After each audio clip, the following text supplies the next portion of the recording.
যুবক টোটন ওরফে বাপি সর্দার শিমুলিয়া থেকে চকরা বাইপাস ধরে বেকুরের দিকে যাচ্ছিলেন। সময় তখন রাত্রি 11টা।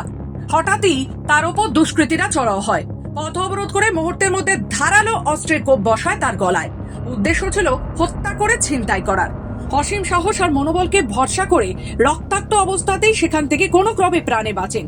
2রা অক্টোবর 2025-এর এই ঘটনা। তবে সেদিন মোটরসাইকেল নিয়ে চম্পট দিয়েছিল দুষ্কৃতীরা। থানায় মামলা রুজু করে টোটন। শুরু হয় নিবিড় তদন্ত। প্রথম দিকে দিশা না থাকলেও পরে খুলতে থাকে একের পর এক জট। দীর্ঘ অনুসন্ধানের পর বছর শেষে 31শে ডিসেম্বর 2025 পুলিশের হাতে ধরা পড়ে মূল অভিযুক্ত নির্মল গোড়াই। পুরুলিয়া থানার অন্তর্গত খোজরা গ্রাম থেকে তাকে গ্রেফতার করে পুলিশ। তার কাছ থেকে উদ্ধার করা হয় ছিনতাইকৃত মোটরসাইকেল ও অপরাধে ব্যবহৃত বাইক। পুলিশ হেফাজতে জিজ্ঞাসাবাদের সময় বেরিয়ে আসে নম্বর প্লেটটিও। একজন অপরাধীকে গ্রেফতার করে নিস্তার দেয়নি পুলিশ। তারপরও চলতে থাকে তদন্ত। নির্মলের জবানবন্দিতে সামনে আসে আরেক চাঞ্চল্যকর তথ্য।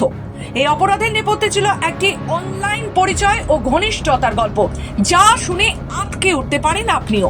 2023 সালে জনপ্রিয় অনলাইন গেম ফ্রি ফায়ারের মাধ্যমে নির্মলের সাথে পরিচয় হয়েছিল তিথি বিশ্বাসের। সময়ের সঙ্গে সেই পরিচয় ঘনিষ্ঠ সম্পর্কে বদলায়। তদন্তে উঠে আসে তিথি নির্মলকে বারবার অপরাধে উস্কানি দিয়েছিল। দ্রুত টাকা রোজগার, বিলাসবহুল জীবনযাপন স্বপ্ন দেখিয়েছিল তিথি।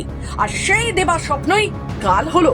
পরিকল্পনা অনুযায়ী অপরাধের ঠিক আগের রাতে অর্থাৎ 1 অক্টোবর 2025 তিথি পুরুলিয়াতে আসে পুরো ঘটনা তদারকির জন্য। এরপর কাজ শেষ হলে দুজনেই ছিনতাইকৃত মোটরসাইকেলে এলাকা ছাড়ে।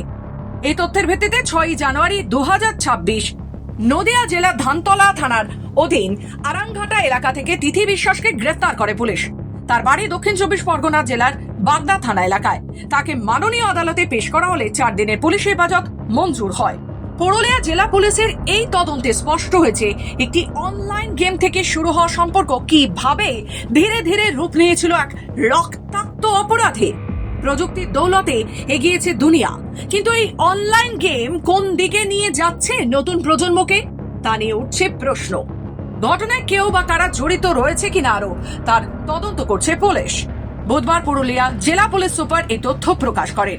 3-4 দিন আগে আমরা প্রথম সোর্স মারফতে খবর পেলাম বাইক নিয়ে কেউ একজনকে ঘোরাঘুরি করতে। যখন আমরা খবর পাই কি ঘোরাঘুরি করছে, তখন আমি সেই লোকটিকে আমরা ধরলাম। তার নাম হচ্ছে নির্মল গোড়াই, তার বাড়ি খোঁজদা মুফাসসাল পুরুলিয়ার মুফাসসাল থানা। তাকে যখন আমরা ধরলাম, তারপর থেকে কেসটা আমাদের পুরোপুরি সলভ হলো। প্রথমে সে স্বীকার করতে চায়নি আর বললো আমি বাইকটা কিনেছিলাম, কিন্তু পরে যখন জিজ্ঞাসাবাদ করা হলো সে স্বীকার করলো কি বাইক চুরির ঘটনাতে ছিনতাইতে ও নিজেই ইনভলভ ছিল। আর জিজ্ঞাসাবাদে ও এটাও বললো, আর একটা মেয়ের নাম বললো, সে ওর বান্ধবী, তার নাম হচ্ছে তিথি বিশ্বাস, 20 বছরের বয়স। এই দুজন মিলিয়ে এই ক্রাইমটা করেছে, তারা স্বীকার করলো। তাদের দুজনকেই অ্যারেস্ট করা হয়েছে। জিজ্ঞাসাবাদে দুজনই নিজের ক্রাইমটাকে স্বীকার করেছে। পুরুলিয়া থেকে মধুসূদন দেওঘরিয়া রিপোর্ট, খবর বাংলা।